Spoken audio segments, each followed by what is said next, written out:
세계 각국의 이방 언어로 방언을 하며 하나님을 찬송하기를 시작했습니다. 이들은 한 번도 그 나라에 가본 적이 없고 어릴 때 그 나라에 가서 산 적도 없었습니다.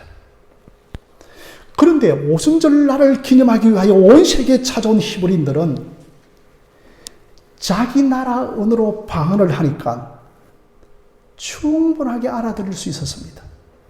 깜짝 놀랐습니다. 여러분, 오늘 이 예배당에 한 번도 한국 땅에 산 적이 없는 태국 사람이 찾아왔는데 갑자기 한국 언어로 방언을 하며 하나님을 찬양한다라고 생각해 보십시오. 문 집사님, 얼마나 우리가 놀라겠습니까? 그래서 이 오순절날에 어떤 사람은 페르시아어로, 어떤 사람은 바벨론 언어로, 어떤 사람은 갑바도기아 언어로 하나님을 찬양하기를 시작하였습니다. 그런데 바벨론이나 갑바도기아나 메소포타미아나 페르시아에 온 히브리인들이 이들이 하는 방언을 듣고 한 가지 공통점을 알아내었습니다. 그것이 바로 여러분 11절입니다. 여러분 11절 말씀을 보시면 이렇게 기록이 되어져 있습니다. 그레데인과 아라비아인들이라 우리가 다 우리의 각 언어로 하나님의 큰 일을 말함을 듣는도다 하고 라고 했습니다. 성도 여러분, 이들 모두가 방언을 알아들을 수가 있었는데 민집사님, 하나님의 큰 일을 말하는 것을 알아들었습니다. 그렇다면 사랑하는 성도 여러분, 하나님의 큰 일이란 무엇일까요? 우리가 시편에 보면 주의 손가락으로 하늘과 별과 달을 만드셨다고 했습니다. 천지 창조가 하나님의 큰일이지만 성도 여러분, 이것보다 더 큰 하나님의 큰일이 있습니다. 예수님의 십자가와 부활입니다. 예수님을 통한 인류를 구속하신 일입니다. 120문도들이 방언으로 하나님을 찬양하면서 예수님의 십자가와 구속을 찬양하고 있었던 것입니다. 하나님이 아들 예수 그리스도를 보내셨다. 그 아들은 십자가에서 죽기까지 순종하시고 모든 일을 다 이루시고 부활하셔서 택하신 자의 구주와 주가 되게 하셨다라고 방언을 한 것입니다. 저는 이것을 오늘날의 복음성가로 부른다면 예수는 주, 예수는 그리스도, 하나님의 영어로 경배드리리.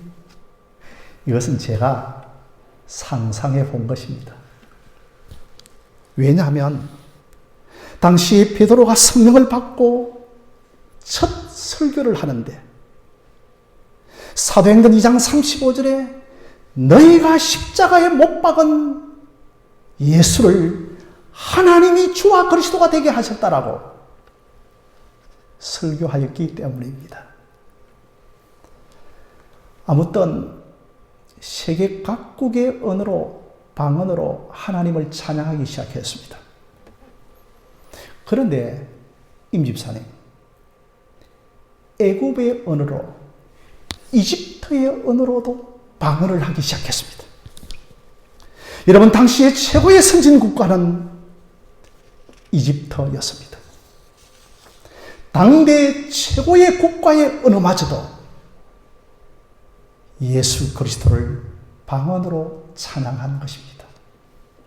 만약에 집사님, 이들이 방언을 하는데, 자, 우리가 알지도 못하는, 어디 붙어 있는지도 알지 못하는 그 아프리카의 작은 나라 언어로 예수 그리스도를 찬양하고 노래한다라고 생각해 보십시오.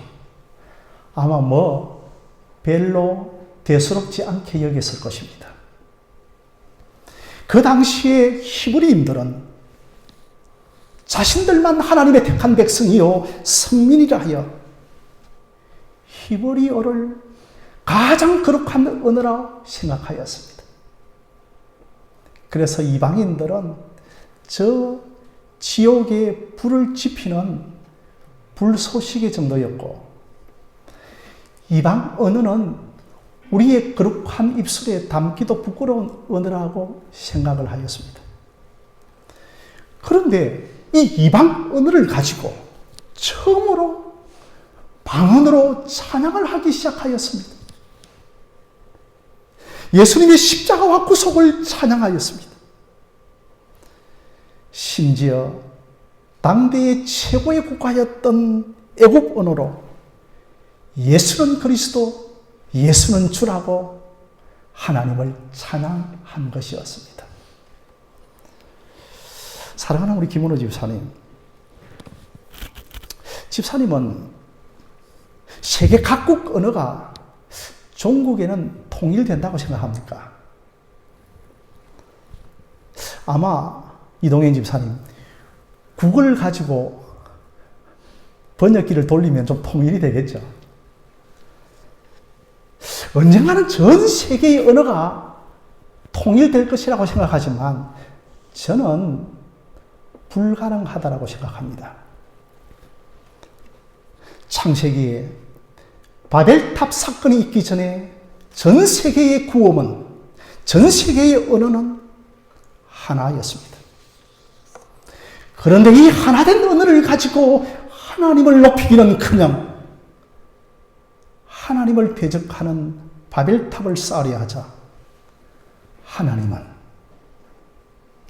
종족대로 언어를 흩어버렸습니다. 그런데 오순절날 성령의 강림함으로 전 세계가 같은 말을 합니다. 전 세계가 한 가지 공통적인 내용으로 하나님을 찬양하기 시작합니다. 예수는 그리스도, 예수는 주, 하나님이 하신 십자가를 찬양합니다. 근사님, 이것이 언어가 하나 된 것 아닙니까? 오직 그리스도 예수 안에서만 천하 만민이 하나가 되고 종과 주인이 하나가 되고 흑인과 백인이 하나가 되는 것입니다. 그러므로 오순절날 성령 강림은 전 세계의 언어가 하나로 통일된 사건입니다. 자, 이렇게 여러분, 성령이 우리에게 임하면 하나님의 큰 일이신 예수 그리스도의 십자가를 찬양하기 시작합니다. 이런 오순절의 성령의 역사는 오늘날 우리들에게도 동일하게 역사합니다. 제가 처음 예수를 믿고 그때부터 웬 은혜를 주셨는지 청년 때에 새벽 기도회를 열심히 나갔는데요. 한 세째 날 정도 새벽 기도 나갔는데, 아니, 제 입술에서 갑자기 하나님 아버지라고 하는 말이 터져 나왔습니다. 제 인생의 입술의 언어로 처음으로 내뱉는 그 신앙의 언어가 하나님 아버지였는데, 내가 내 자신을 생각해도 참 신기하고 놀라웠습니다. 여러분들도 마찬가지입니다. 우리가 성령을 받으면 동일한 역사가 일어납니다. 교회에 오고 싶고, 기도하게 되고, 찬양이 나오고, 성경을 읽고 싶고, 예수를 주로 섬기는 것이 너무 좋고, 이 모든 것들이 성령이 우리 안에 강림하신 것입니다. 이렇게 우리가 성령을 받으면 하나님의 큰일이신 예수 그리스도를 찬양하기 시작합니다. 예수님을 주라 시인하고 믿기 시작합니다. 사랑하는 성도 여러분, 여러분의 입술에는 예수는 그리스도라고 하는 이 언어가 튀어나오고 있습니까? 이것이 바로 저와 여러분의 신앙 언어가 하나가 되는 것입니다. 사랑하는 성도 여러분, 하매를 보시면 요한복음 14장 16절입니다. 한번 우리 함께 읽어보겠습니다. 시작. 내가 아버지께 구하겠으니 그가 또 다른 보혜사를 너희에게 주사 영원토록 너희와 함께 있게 하리라고 했습니다. 여기에서 보혜사가 나옵니다. 한문으로는 지킬보자 은혜의사 서성사자입니다. 은혜로 지켜주시고 도와주시는 우리의 서성입니다. 한마디로 말하면 보혜사란 도와주시는 분이라는 것입니다. 여러분, 민집사님, 보혜사가 누굽니까? 보혜사는 예수 그리스도이십니다. 또 다른 보혜사는 성령님이십니다. 또 다른 보혜사라고 하는 말은 원래 보혜사이신 예수 그리스도가 계신데 예수님이 영으로 우리 안에 들어오시는 것입니다. 근사님, 보혜사는 두 분이 아닙니다. 또 다른 보혜사란 예수님과 전혀 다른 분이 아니라 예수님의 뜻과 마음을 가지신 분인데 오시는 모습이 다르다라는 것입니다. 지금 예수님은 육체로 계시기에 근사님 공간의 제한을 받습니다. 그러나 보혜사로 오시는 또 다른 보혜사이신 그리스도의 영이신 성령님은 공간의 제한을 받지 않기 때문에 그렇기 때문에 또 다른 보혜사라고 하는 표현을 쓴 것입니다. 그러니 또 다른 보혜사이신 성령님은 예수님의 마음과 생각과 뜻을 동일하게 품으신 분입니다. 그리고 이루어내시고자 하는 하나님의 뜻도 목표도 같은 것입니다. 그래서 성령님을 그리스도의 영이라 하는 것입니다. 그러므로 우리가 성령 받았다고 하는 것은 예수 그리스도의 영이 내 안에 들어오신 것입니다. 집사님, 권사님들, 우리 인생에 예수 그리스도가 내 안에 들어오신 사건보다도 더 귀한 사건이 있겠습니까? 예수 그리스도가 하나님의 아들이기 때문에 이제 아들의 공로로 우리는 하나님을 다 아빠, 아버지라 부르게 됩니다. 예수 그리스도가 아들이기 때문에 우리도 예수님과 함께 하나님을 아바, 아버지라고 부르게 됩니다. 우리가 받은 영은 아들의 영입니다. 그러므로 여러분, 성령이 내 안에 들어오셨다. 성령이 내 안에 사신다. 이 표현도 민집사님 틀린 표현은 아니지만 예수님이 내 안에 사신다. 예수님이 내 안에 들어오셨다고 하는 것이 더 정확한 표현입니다. 예수님이 내 안에 들어오셔서 사신다. 여기서부터 우리 신앙이 출발하는 것입니다. 사랑하는 성도 여러분, 말씀을 한 두 가지 정도 좀 정리해 보도록 하겠습니다. 우리가 성령을 받으면 첫 번째로 하나님의 큰일이신 예수 그리스도를 찬양하기 시작합니다.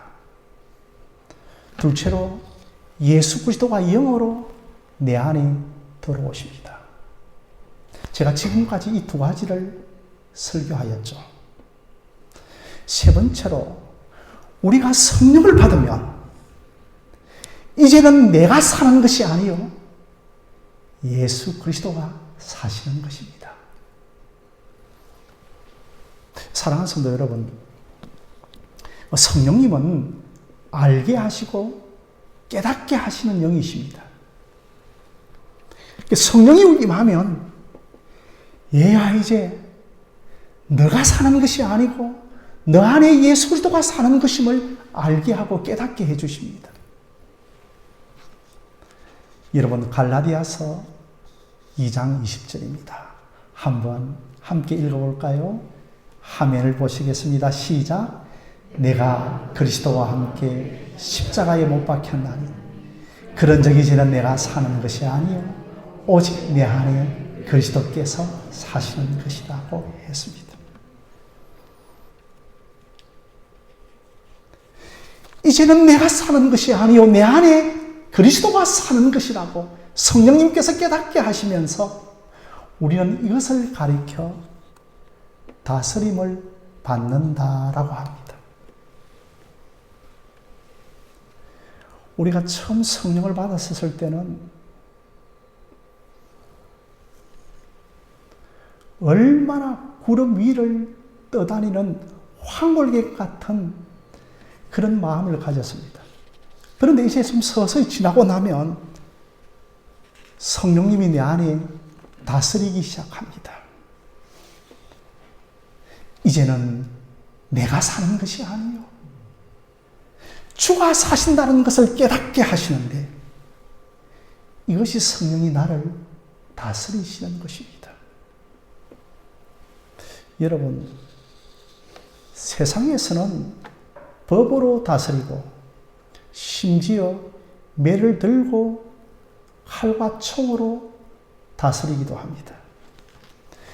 그러나 하나님이 우리를 다스리는 방법은 성령밖에 없습니다. 성령이 임하면 우리는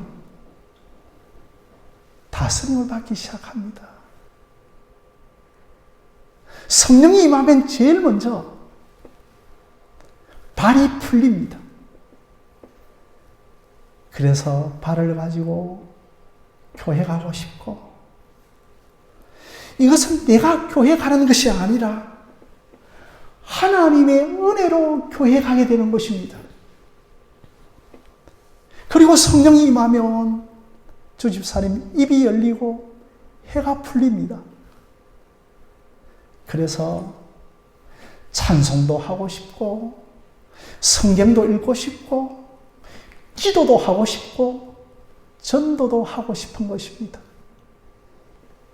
이 모든 것이 성령이 나를 다스리고 있다는 것을 증거하는 것입니다. 자, 그런데 우리가 여기서 그쳐서는 안 됩니다.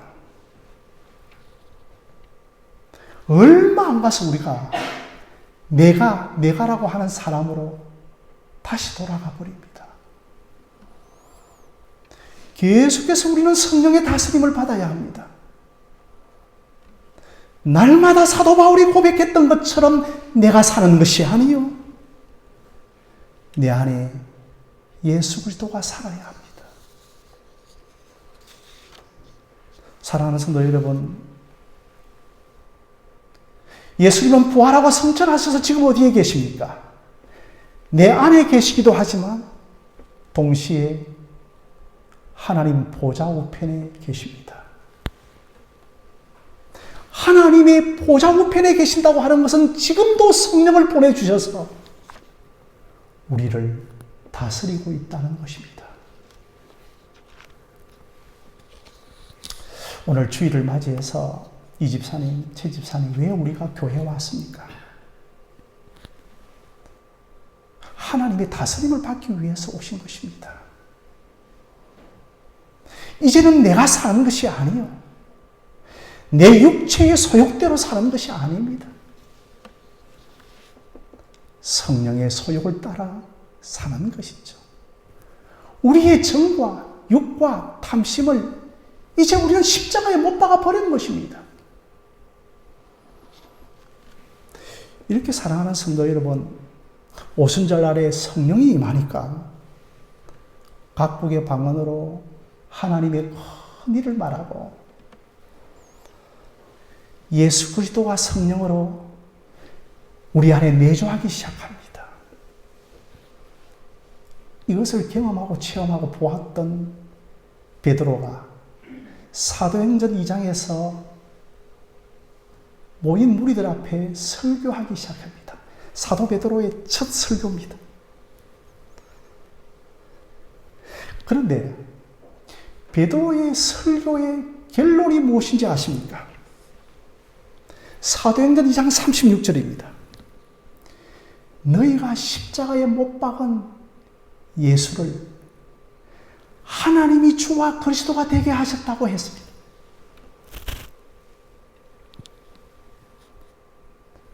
설교인데 근사님 책망입니다. 책망을 하고 있습니다. 37절입니다. 그들이 이 말을 듣고 마음에 찔려 베드로와 사도들에게 물어 이르되, 형제들아, 우리가 어찌할꼬 내가 저 예수 그리스도를 십자가에 못 박았는데 라고 탄식하기 시작합니다.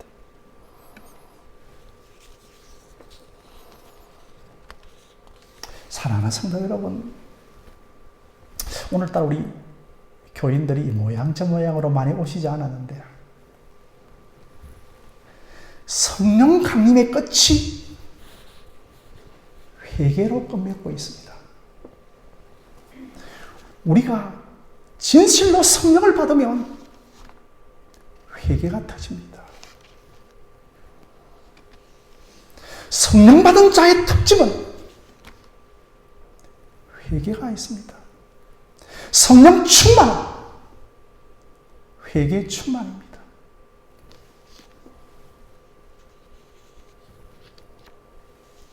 주일날 교회 오고 평소에 교회 와서 꼭 수산시장에 하루 해와 같습니다. 벌쩍벌쩍 살아있습니다. 이것은 여러분 우리의 육체의 소욕이 살아있다는 것입니다.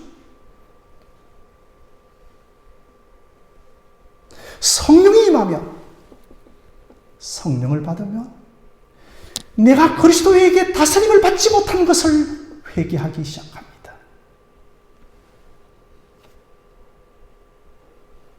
성령을 받은 사람들은 내가 산 것에 대하여 가슴을 치며 자복하면서 자신의 죄를 회개하기 시작합니다.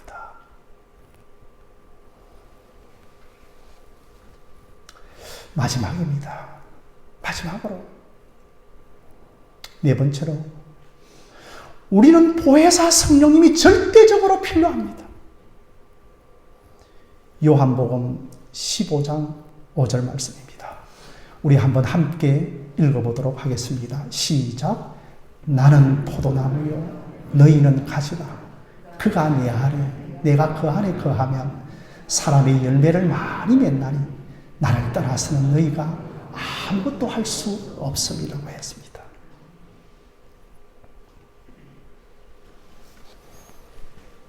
주님께서는 제자들을 떠나시면서 다른 보혜사신 성령님을 우리에게 주시는 이유가 제 집사님 너무 분명하죠.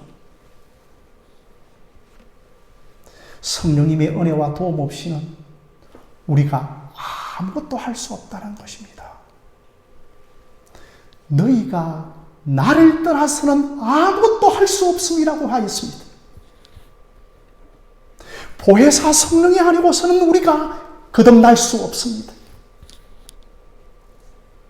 보혜사 성령이 아니고서는 우리가 하나님의 말씀을 깨달을 수 없습니다. 성령이 아니고서는 하나님의 은혜를 받을 수 없습니다. 성령이 아니고서는 주님을 섬길 수도 없습니다. 또 다른 보혜사이신 성령이 아니면 예수 그리스도를 믿을 수도 없습니다. 예수 그리스도를 사랑할 수도 없습니다.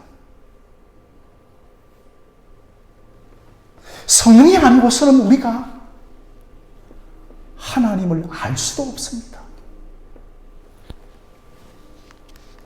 보혜사 성령이 아니고서는 우리는 아무것도 아닌 것입니다. 이 교회에 보혜사 성령이 아니면 콘크리트 건물입니다. 성령이 우리에게 떠나면 남는 것 아무것도 없습니다. 성령이 없이는 사도행전도 없고 교회 역사도 없고 전도도 선교도 없습니다. 오늘 우리 주님이 약속하신 보혜사 그분, 또 다른 보혜사가 우리에게 꼭 필요한 것입니다. 매일 매순간 나는 성령님의 도우심이 필요합니다. 우리가 기도할 때 성령이 필요하고 말씀을 펼치실 때 성령이 필요하고 잠을 잘 때도 성령이 필요하고 일을 할 때도 모든 순간에 보혜사 성령님이 필요합니다. 우리 하늘신 교회가 성령님이 필요합니다. 보혜사 성령의 도우심이 없으면 교회가 교회될 수 없습니다. 온갖 세상에 들어온 꼴들도 교회 안에 가득하고 불필요하고 낙심하게 하고 교회를 허물어뜨리는 이야기들이 성령이 아니면 여러분들이 모인 자리에 가득하게 될 것입니다. 성령이 우리의 입술을 제어해 주셔야 합니다. 성령이 우리의 입술에 자갈을 물리셔야 합니다.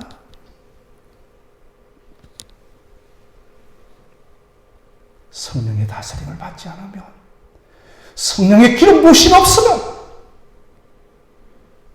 여러분의 입술을 가지고 하나님을 대적하는 자리에 서게 될 것입니다.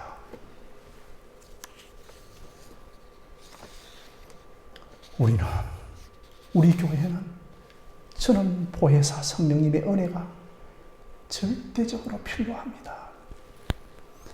그래서 성경은 날마다 성령 충만을 구하라고 했습니다. 만약에 여러분이 성령을 받지 못했다면 성령의 기름 부으심, 성령의 임재를 구하시기 바랍니다. 성령을 받지 못했다면 구원받은 백성 아닙니다. 하나님의 자녀 아닙니다. 거듭난 백성 아닙니다. 여러분에게 예수는 주라고 하는 고백이 없다면 내가 구원받았는지 의심해 보시기를 바랍니다. 큰사님, 집사님, 이 길 외에는 다른 길이 없기 때문입니다. 저와 함께 했던 성도들, 10년, 20년도 되는 성도들이 계실 것인데 저는 매년마다 성령 강림주의를 지켰습니다. 그런데 1년에 한두 차례 정도로 성령님에 대해서 설교한다는 것은 참 부족합니다. 저는 앞으로 오후 예배가 회복되면 성령님에 대하여서 많이 설교하고자 합니다. 이동현 집사님, 성령님의 사역은 매우 풍성합니다. 여기에 큰 종이 있는데, 근사님, 다른 여러 측면이 있습니다. 앞으로도 볼 수 있고 옆으로도 볼 수 있고 위에도 볼 수 있고 아래로도 볼 수 있습니다. 다양한 각도로 볼 수 있듯이 성령님은 다양한 얼굴로 우리에게 풍성함으로 오시는 분입니다. 그래서 오늘 이 성령 강림주일에 한 가지의 주제만을 가지고 성령님에 대해서 다룬다고 하는 것이 너무 아쉽습니다. 비록 오늘 이 시간 자세히는 알지 못하지만 조금씩 성령님을 배워가면서 여러분 안에 성령이 주시는 기쁨과 희락과 평강이 넘쳐나기를 바랍니다. 근사님, 집사님, 성령님은 에너지, 파워, 물질이 아닙니다. 그래서 예수님은 요한복음 14장에서부터 성령님에 대해서 말씀하시기를 그것이 오시면이라고 말씀하지 아니하고 그가 오시면 성령님은 인격체이신 하나님이십니다. 본질은 성부와 성자와 하나이신 성부 하나님이십니다. 성부 하나님은 우리를 어떻게 지으셨는지, 성자 예수님은 우리를 어떻게 구속하셨는지, 무엇보다도 성령 하나님은 우리 속에 계시면서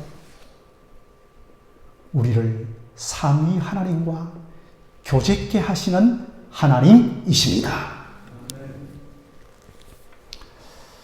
참 이번 주간에는 제게 좀 슬픔의 한 주간이었습니다.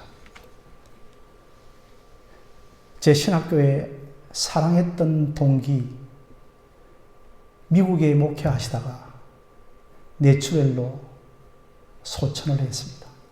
한 50대 중반 정도 될 것입니다. 그리고 또한 어저께는 우리 노회에 사랑하는 후배 목사님의 사모님이 소천을 했습니다. 참 이들 모두가 50대 중반 정도밖에 안 되는데 제게 참 생각이 많았습니다. 그러면서 어저께 저는 오후에 설교를 준비하면서 찬송가 189장에 진실하신 주 성령이라고 하는 가사를 여러 번 읽고 불러보았습니다. 그 189장 진실하신 주 성령의 3절에 이런 내용이 있습니다. 진실하신 주 성령 성도 곁에 계시사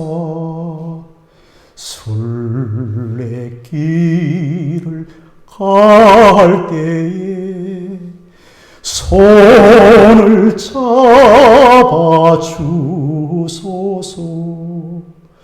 모든 고난 사람들 기쁜 소식 들리니 성령 말씀하기를 어서 오라 지혜로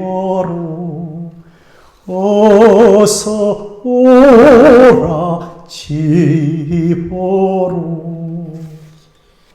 여러분의 남은 인생 여정에 또 다른 보혜사이신 성령의 은혜가 풍성하기를 바랍니다. 남은 인생을 성령의 도우심을 받아 사시는 인생들이 다 되시기를 주님의 이름으로 간절히 축원합니다.